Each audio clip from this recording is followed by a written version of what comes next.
रांग sir, एक बार आपसे भी सवाल पूछना है।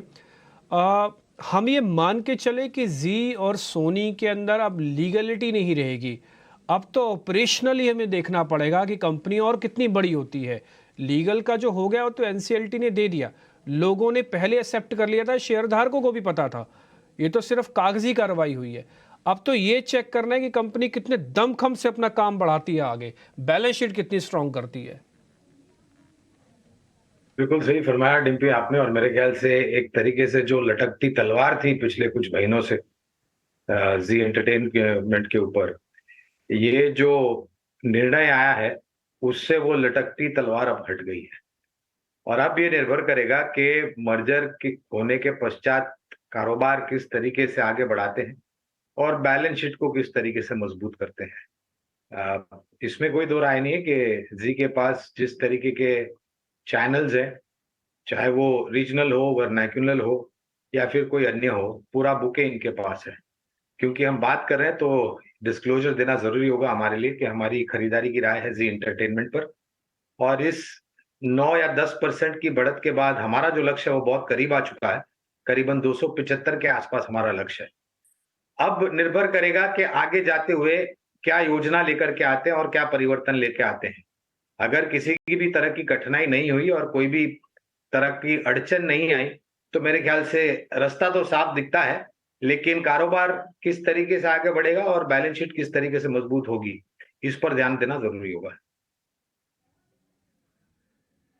ठीक है, इसमें कोई दो राय नहीं है कि सोनी को जी की ज़रूरत थी और जी को सोनी जैसे बड़े प्लेयर्स की ज़रूरत थी। इसलिए कॉम्बिनेशन मार्केट के पार्टिसिपेंट्स को बहुत अच्छा लगा। जिस समय डील भी सामने आई थी उस दिन भी आपको ध्यान होगा शेयर बहुत ज़ोर से चला था, लेकिन बाद में लीगल पचड़ों में फंसने की वजह से शेयर को थोड़ा नीचे आने पड़ा। अब धीरे धीरे लीगलिटी वही कहते हैं ना, बादल छट रहे हैं तो आसमान साफ दिखाई दे रहा है। अब सब लोग ये कह रहे हैं कि देखिए अब कितना बढ़ेगा आगे। किस तरह से अब चीज़ों को यहाँ से आगे बढ़ते हुए देख रहे हैं? अभिषेक, देखिए ईटी नाउ के व्यूअर्स को काफ़ी फायदा हुआ होगा आई एम श्योर, क्योंकि 2 बार से हम ये बता रहे थे कि 176 का भाव था जी का पिछले क्वार्टर, जो बहुत ही खराब नंबर आया था। इसके बाद इस क्वार्टर नंबर आया, देखिए भाव क्या हो गया था, 220 के आसपास, 225 के आसपास। और अगर आप देखें हर क्वार्टर में हम बार बार अपने व्यूअर्स को ये बात बता रहे थे कि बहुत सारे डोमेस्टिक म्यूचुअल फंड्स ये स्टॉक ऐड कर रहे हैं। क्यों ऐड कर रहे हैं? ये इतनी बड़ी अनसर्टेनिटी बनी हुई थी मर्जर पे तब भी, क्योंकि डाउनसाइड कैप था और अगर आ जाएगा क्लैरिटी तो अपसाइड बहुत ज़्यादा था। इनफैक्ट गौरांग से मैं ये बात जानना चाहूँगा, गौरांग, अगर मान लीजिए मैं 170 180 पे 180 रुपीज़ के भाव से बात करते हैं, जो जी की फ्रेंचाइज वैल्यू है, just for the sake of understanding business को, वो अगर कोई अच्छा बड़ा प्लेयर आके इंटरनेशनल टाइप का प्लेयर आ जाता है तो वो फ्रेंचाइज वैल्यू बढ़ने की पॉसिबिलिटी ज़्यादा हो गई है। आज जो 10% का रिएक्शन एफएनओ में आ रहा है और थोड़ी देर रुकेगा, 5-10 मिनट 15 मिनट शायद, उसके बाद दोबारा चल सकता है, वो इसी बात को बाजार डिस्काउंट कर रहा है, राइट, कि ये वैल्यूएशन चेंज कर सकता है मर्जर इस फ्रेंचाइज का। इसमें तो कोई दो राय नहीं है अजय कि अगर कोई बड़ी कंपनी या कोई बड़ा सक्षम नाम अंतर्राष्ट्रीय स्तर पर अगर आता है तो बहुत बड़ा फेरबदलाव होता है और सोच और विचारधारा में भी उतना बड़ा बदलाव होता है, जो कि जरूरी है कारोबार की रणनीति को लेकर के। और आपने सही फरमाया, ये स्टॉक मेरे ख्याल से 165 180 के आसपास काफी लंबे समय तक रहा। जब खबर आई थी इस मर्जर को लेकर के तो ये 300 के पार भी गया था शायद, अगर मेरी याददाश्त सही है तो अजय। और फिर क्योंकि ये कुछ खबरें आई कि मर्जर को लेकर के दिक्कतें वगैरह वगैरह, मैनेजमेंट को लेकर के कुछ सवाल या निशान लगे, तो ये लुढ़कना शुरू हो गया।